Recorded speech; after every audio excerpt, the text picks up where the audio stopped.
Pada kesempatan ini, Bart Ehrman akan mengupasnya dari perspektif sejarah dan tekstual Bible. Memang, Bart Ehrman sendiri sudah puluhan tahun melakukan riset atau penelitian mengenai siapa sebenarnya Yesus yang sering dianggap sebagai putra Tuhan tersebut. Nah, sekarang kita ikuti videonya berikut ini.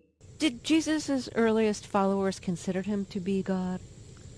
Well, what I argue in the book is that during his lifetime, Jesus himself didn't call himself God and didn't consider himself God, and that none of his disciples had any inkling at all that he was God. The way it works is that you do find Jesus calling himself God in the Gospel of John, our last Gospel. Jesus says things like, before Abraham was, I am, and I and the Father are one, and if you've seen me, you've seen the Father. These are all statements that you find only in the Gospel of John. And that's striking because we have earlier Gospels and we have the writings of Paul, and in none of them is there any indication that Jesus said such things about him. I think it's completely implausible that Matthew, Mark, and Luke would not mention that Jesus called himself God if that's what he was declaring about himself. That would be a rather important point to make. So this is not an unusual view among scholars. It's simply the view that the Gospel of John is providing a theological understanding of Jesus that is not what was historically accurate. So Jesus saw himself as the Messiah. What else did that mean in its time? Well, a lot of Christians today have a wrong idea about what the Messiah was supposed to be. The word Messiah is a Hebrew word that literally means the anointed one. This was used in reference to the kings of Israel. The ancient kings of Israel, when they became king during the coronation ceremony, would have oil poured on their head as a sign of divine favor. And so the king of Israel was called God's anointed one, the Messiah. There came a point at which there was no longer a king ruling Israel, and some Jewish thinkers began to maintain that there would be a future king of Israel, a future anointed one, and they called that one the Messiah. And so the Messiah for most Jews simply referred to the future king of Israel. And so when Jesus told his disciples that he himself was the Messiah, he was saying that in the future, when God establishes the kingdom once more, I myself will be the king of that kingdom. And so it's not that the Messiah was supposed to be God. The Messiah was not supposed to be God. The Messiah was a human being who would be the future king. And that's probably what Jesus taught his disciples that he was. When you're asking the question of, did Jesus really rise from the dead? Was there really an empty tomb, a tomb that he had been buried in? As a scholar of the historical Jesus, where did he go to try to answer those questions? Well, there are some questions that history can answer and other things that history cannot answer. What I try to teach my students is that history is not the past. Now, that seems a little strange to my students, but I explain there are a lot of things in the past that we cannot show historically. For example, you can't show, even if you want to, you simply can't show what my grandfather ate on March 23rd, 1956. I mean, he ate something for lunch that day, I'm sure, but there's no way we have access to it. So it's in the past, but it's not part of history. History is what we can show to have happened in the past. One of the things that historians cannot show as having happened in the past is anything that's miraculous.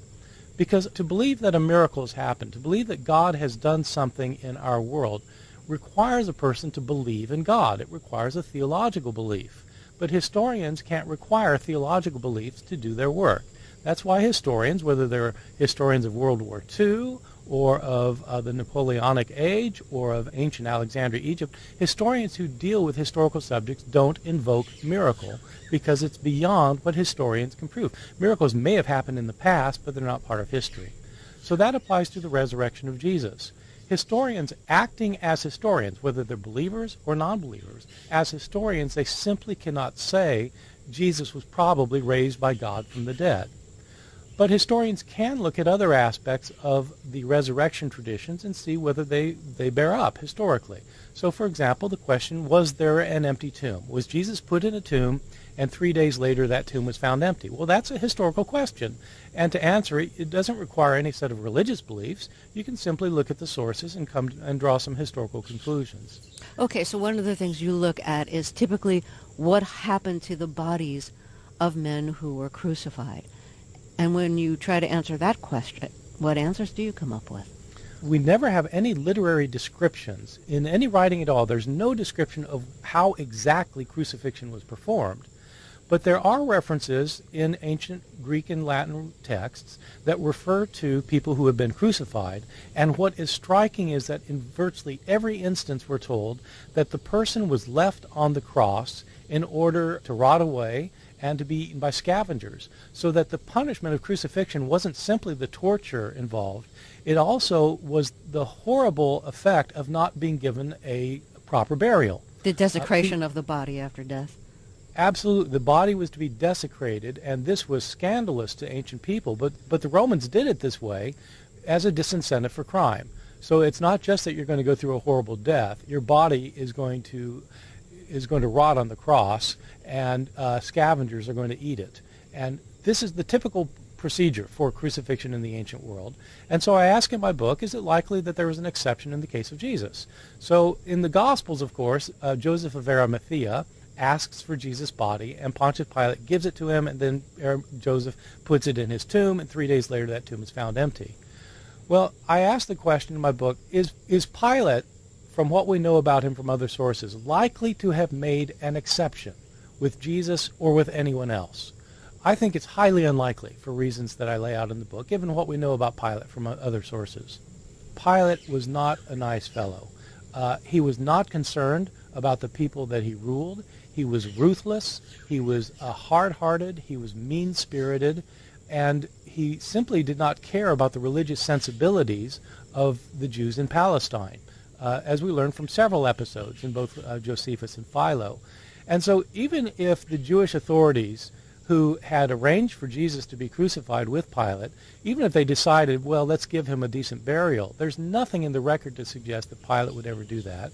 And we have no record of any governor of any province in the entire Roman Empire who would bow to the religious sensibilities of their people in order to give somebody a decent burial. And so it seems unlikely to me that the exception was made in the case of Jesus.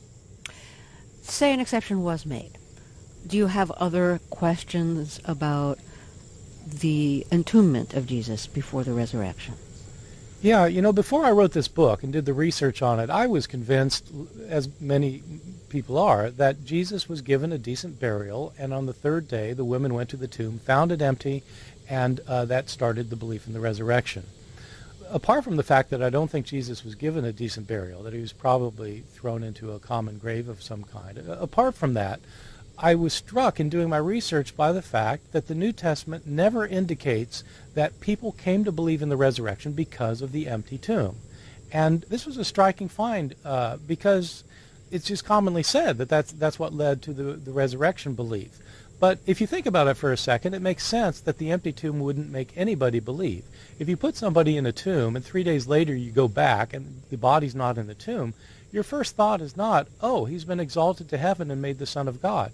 Your first thought is, somebody stole the body, or somebody moved the body, or, hey, I'm at the wrong tomb. You don't think he's been exalted to heaven. And in the New Testament, it's striking that in the Gospels, the empty tomb leads to confusion, but it doesn't lead to belief. What leads to belief is that some of the followers of Jesus have visions of him afterwards. Okay, and then you question those visions. What are your questions about the visions? We know a lot about visions from modern research. It turns out that about 1 out of 8 people among us has had some kind of visionary experience in which we've seen something that wasn't really there, and we're convinced that, in fact, it was there. That's a vision. Now, the way I write my book is that I leave open the question of what caused these visions of the disciples. People who are Christian will say the reason the disciples had visions of Jesus after his death is because he was raised from the dead and he appeared to them. And so they would call these visions appearances of Jesus. Non-Christians would look at the same information and say the disciples had hallucinations.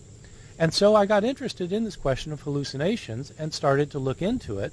And it turns out that hallucinations are very common among people still today. And 2 of the most common kinds of hallucinations are of deceased loved ones and of revered religious figures.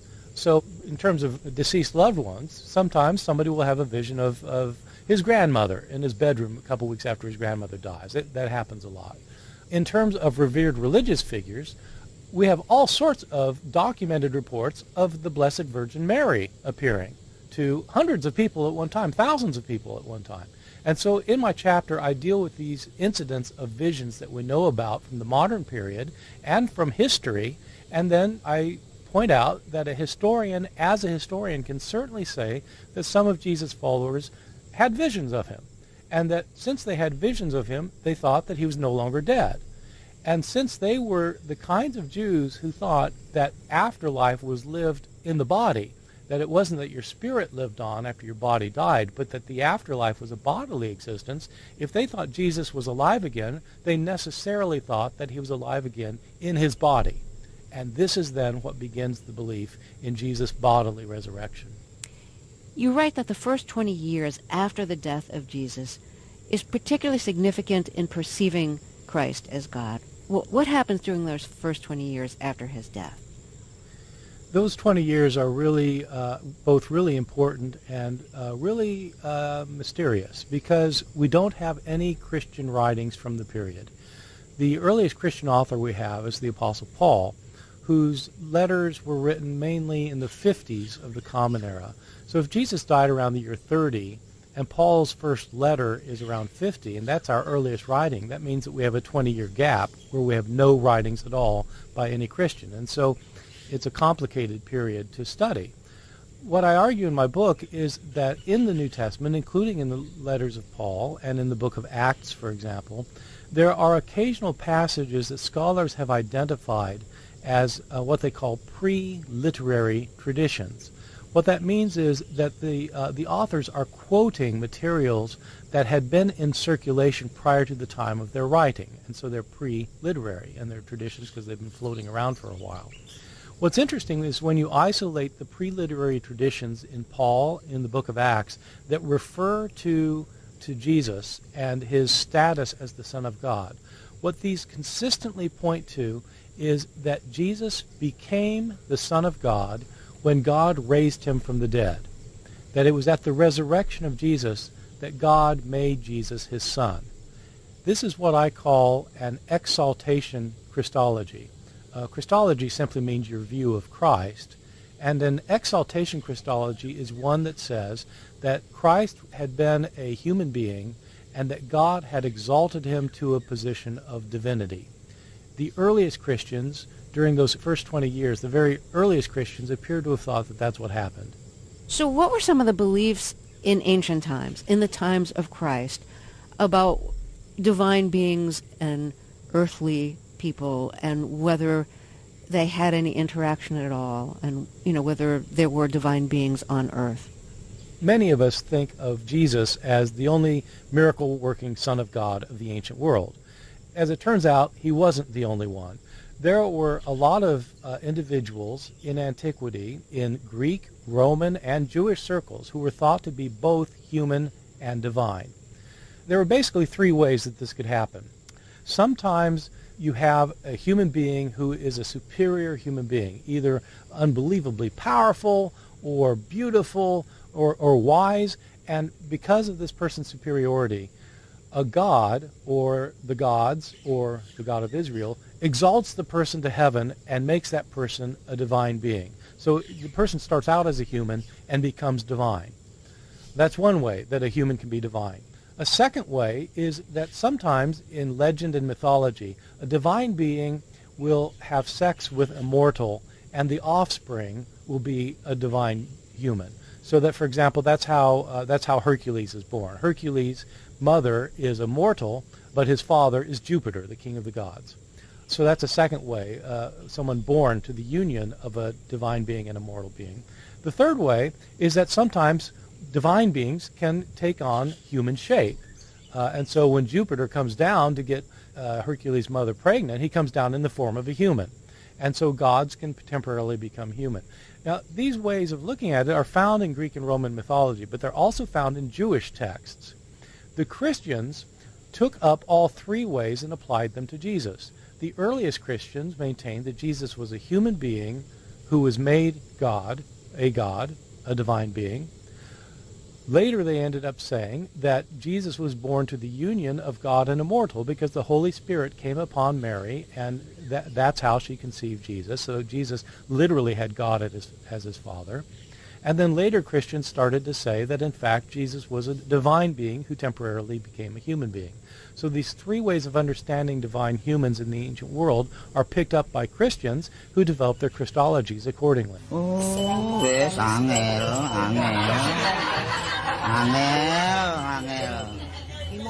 Angel temen tuturamu. Angel temen tuturamu. Wes angel.